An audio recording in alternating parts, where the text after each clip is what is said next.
Mimi vyakula yote hii. Hey, tena wewe kula fakamia kwa sababu siku zako za kukaa ndani zinahesabika namna hii kweli? Hivi Maua, nataka nikuulize, kwa nini una maneno ya kero sana? Hivi kwa nini una maneno ya uchungu ya kuumiza? Kwa nini una maneno ya kamera namna hii? Hivi kuna kitu kinaumiza kama kuachiwa malezi ya mtoto? Maua, basi kuna lingine jipya linakuja la kuumiza zaidi ya hilo. Jipya linakuja. Jamani. Yaani wewe mgonjwa sijawahi kuona. Sijawahi kuona mgonjwa anakula na unakula balaa wewe mzee utatufilisi. Huu mwili haujengwi kwa mawe wala kwa matofali. Huu mwili unajengwa na vyakula. Sasa nakwambiaje? Wewe ukijitahidi ukimaliza wiki hapa. Ukimaliza wiki ukiwa uko humu ndani. Utakuwa umejitahidi sana. Wewe lazima uondoke namna hii.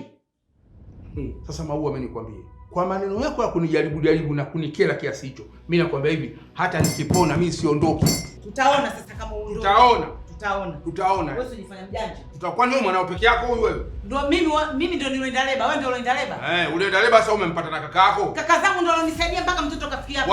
Wala kusaidia nini kaka zako? Wewe ulikuwepo?